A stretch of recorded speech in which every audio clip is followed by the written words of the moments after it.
Vamos começar o programa de hoje mostrando como foi o encontro de cooperados da Coamo nesta semana que passou.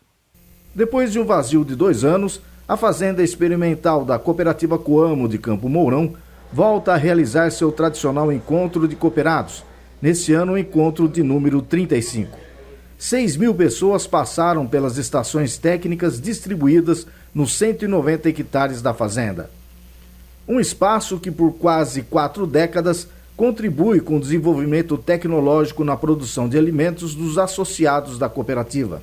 Desde que fundamos a Coamo, fizemos um trabalho de base, a gente sempre pensou em ter a Coamo ter um local para fazer experimentos, de novas tecnologias que vão chegando para repassar ao cooperado. É uma empresa que cria um produto e joga no mercado, para não jogar direto no cooperado, nós fizemos uma experiência, olha, é bom negócio, então toca.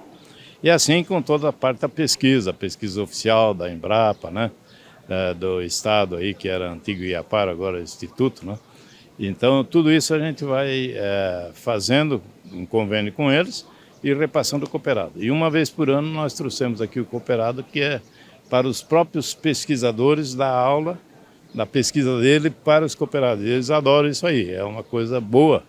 É uma oportunidade de poucos pesquisadores poder falar com tanto produtor e usuário da sua pesquisa, A nossa estação experimental é grande, uma área grande, porque eu sempre pensei assim de ter uma área para pesquisa e ter uma área produzindo para pagar a pesquisa, para não tirar do balanço cooperado, Então ela é autossuficiente, vamos dizer assim, o que é muito bom. Então é um trabalho bom, o cooperado fica satisfeito, ele passa o dia aqui, traz os filhos, e para nós é muito bom porque a educação cooperativista vai melhorando cada vez mais a participação do quadro social. A Fazenda Experimental da Coamo tem 48 anos e desde quando começou os seus encontros se mantém fiel ao modelo inicial, mas evoluindo com as novidades tecnológicas ano a ano. A Fazenda existe há 48 anos e nós fazemos o encontro dos cooperados na Fazenda Experimental há 35 anos. Esse é o 35º encontro anual dos nossos cooperados aqui na Fazenda. E desde o começo ele tem o mesmo formato, A gente lembra no começo como é que eram as apresentações, era um modelo mais rústico, as próprias tecnologias de apresentação dos nossos resultados não tinham as tecnologias que nós temos hoje.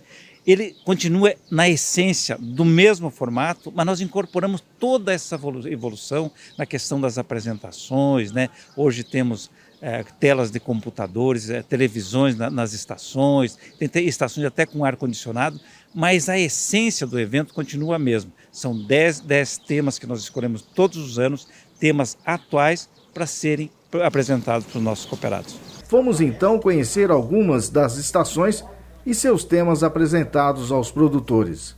A primeira é sobre o manejo integrado de nematóides no sistema de produção. Aqui a gente traz algumas informações de como é que o produtor faz o manejo dos nematóides. E um dado interessante da última pesquisa feita a nível de Brasil é que mostrou que das 21.000 amostras que foram feitas em todo o território nacional, mais de 20.000 com presença de nematóides, ou seja, uma frequência aí de 94,36%, mostrando que os solos brasileiros realmente, em algum momento, têm uma espécie ou não de nematóide. E aí a gente traz aqui algumas estratégias de manejo que a gente pode fazer o uso. Vou falar das principais estratégias, que seriam a questão do controle genético. Então hoje a gente já tem cultivares de soja que têm resistência genética, principalmente a 2 espécies importantes, que são os meloidógenas, mais conhecido como nematóide das galhas, e heteródera, que é o nematóide de cisto. Então, para a cultura da soja, a gente tem já cultivares resistentes para essas 2 espécies. Aí a gente aborda um pouquinho do controle biológico e controle químico. Na atualidade, a gente hoje, no Ministério da Agricultura, tem registrado 57 produtos que são considerados biológicos e 31 produtos considerados como químicos. Então, o biológico, a associação do químico com o biológico, também vai contribuir muito para o manejo dos nematóides. Outro ponto que a gente aborda são a questão da rotação de cultura. Então, a tão importante rotação de cultura. E um aspecto bastante importante, que é a limpeza de maquinário. A principal forma de disseminar nematóide hoje nas propriedades é através de maquinária agrícola.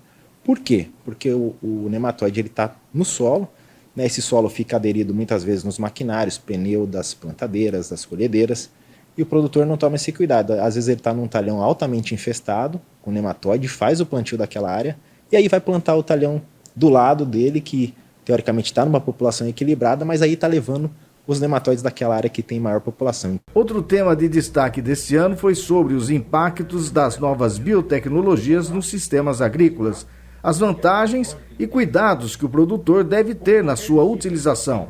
A gente está trazendo um cenário dos desafios que ele vai ter a partir de agora com relação a herbicidas, que essas biotecnologias trazem como opção de utilização na cultura da soja, alguns como manejo de secação, outros até aplicação em pós dentro da cultura da soja.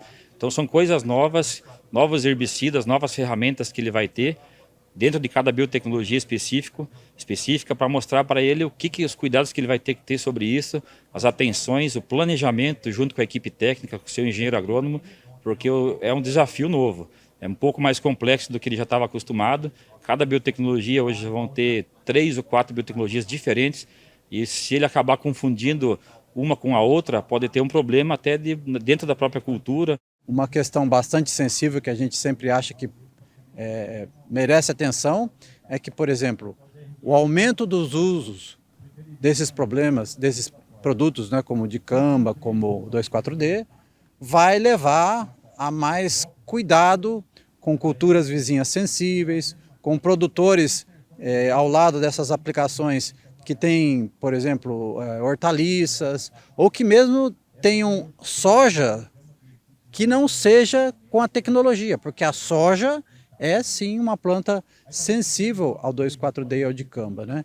Então assim, a soja resistente ao dicamba, a soja resistente ao 2,4-D, nessa soja você pode usar esses produtos, mas se você tiver numa mesma área, um talhão com a tecnologia e um talhão sem a tecnologia, o agricultor pode ter problemas, inclusive dentro da área dele, ao mudar dessa área com a tecnologia para outra área vizinha sem tecnologia, com o resto de pulverizador, por exemplo, resto de produto pulverizador, ou com a própria deriva de um talhão para o outro.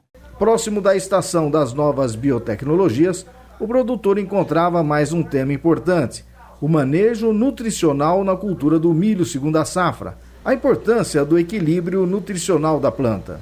O que é importante nessa estação aqui, a gente está falando muito sobre a questão do equilíbrio nutricional, né? A gente vem gastando bastante tempo a questão do uso do calcário, o uso de fertilizante, principalmente nitrogênio, fósforo, potássio, que a gente chama de NPK. Mas a gente tem que entender que existem outros nutrientes. E esses outros nutrientes podem limitar a produção. Então nós estamos gastando uma energia bastante grande aqui, tanto na parte interna da estação como na parte externa da estação, para mostrar que como essa nutrição mais equilibrada, ela surte efeito na produtividade. Então nós precisamos pensar que são vários nutrientes que estão envolvidos e que nós precisamos atuar individualmente ou pontualmente em cada um deles para elevar essa produtividade e não focar simplesmente, eventualmente na calagem, né, e também no fertilizante de nitrogênio, fósforo e potássio. Temos outros nutrientes, tem o enxofre, tem o boro, o cobre, o zinco, manganês, ou seja, nós precisamos olhar para todos esses nutrientes para que nós tenhamos uma boa produtividade e maximizando o uso da área que a gente tem dos insumos que nós estamos aportando naquela localidade. A estação que tratava do enfesamento e virose na cultura do milho mostrava, pela atenção dos produtores, a importância do assunto devido às dificuldades de combater esse problema. O foco da nossa estação é mostrar para o produtor exatamente como que funciona essa praga, qual que é o ciclo de vida dela. A gente tem até vários trabalhos realizados em parceria com algumas empresas, aqui próprio na Fazenda Experimental, fazendo esse monitoramento para acompanhar a evolução dessa praga, entender o momento que ela chega na lavoura, e esse acompanhamento já está sendo feito nas lavouras de soja. A cigarrinha ela só se reproduz no milho. Então a gente tem que tomar um cuidado de não deixar essas plantas tiguera na lavoura, nas beiras de estrada, porque é ali que vai ocorrer a proliferação da cigarrinha e, consequentemente, contaminação, né? E aumentando a praga, você tem mais chance de ocorrer esse complexo de enfesamento. Além da cigarrinha, outra praga é o pulgão, né? Isso, a gente está abordando aqui nessa estação também a questão do pulgão do milho, que muitas vezes esse sintoma que a gente vê na lavoura é muito difícil diferenciar um do outro. A nível de campo, a gente tem enfesamento pálido, vermelho, o vírus da risca e também o vírus do mosaico, que é causado pelo pulgão do milho. E muitas vezes o produtor ele tende a achar que tudo é cigarrinha e acaba esquecendo desse manejo do pulgão. A última estação que visitamos tinha como tema o uso de insumos biológicos no cultivo da soja e milho, produtos que exigem cuidados do agricultor e devem ser aplicados no início do desenvolvimento da lavoura. A gente está trabalhando com ser vivo, né? E esses seres vivos, eles têm algumas particularidades. Alguns são sensíveis à luz, outros à insolação, outros sensíveis à temperatura elevada. Existem algumas misturas com outros produtos que não podem ser feitas, tá? A gente tem que ter um equipamento bem limpo na hora da pulverização para que não haja contaminação. Tomar cuidado na aquisição desses produtos, né, que a gente adquiri-los de empresas idôneas, de empresas de procedência, para que a gente não possa estar levando um produto de má qualidade. E às vezes o produto lá no campo não funciona, a gente pensar que o biológico não está funcionando. Mas às vezes a maneira com que eu estou aplicando ou a empresa que eu estou adquirindo não é um produto de procedência.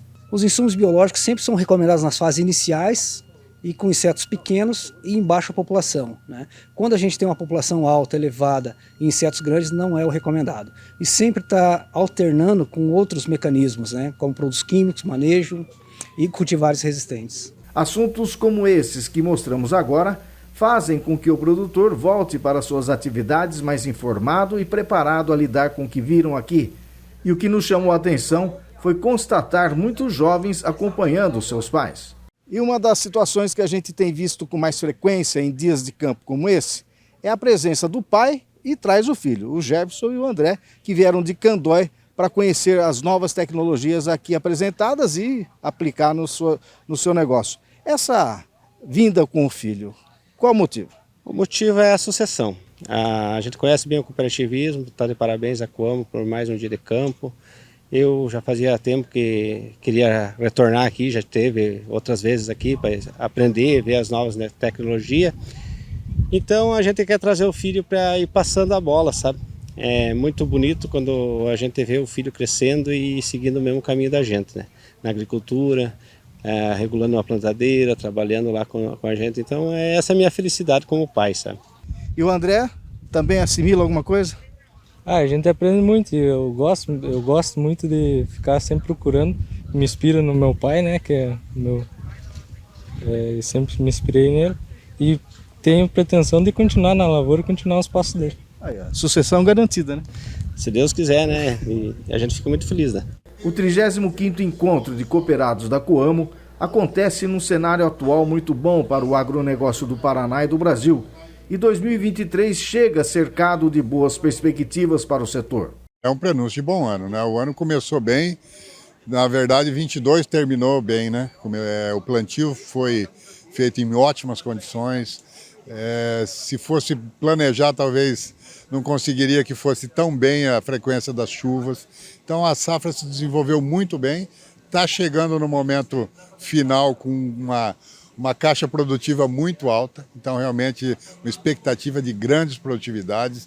Então um ano que promete muito, com tempo também para a implantação do milho segunda safra sendo bastante bom, né, e vindo com umidade no solo. Então acreditamos que temos um 2023 bastante produtivo, bastante rentável para o nosso produtor.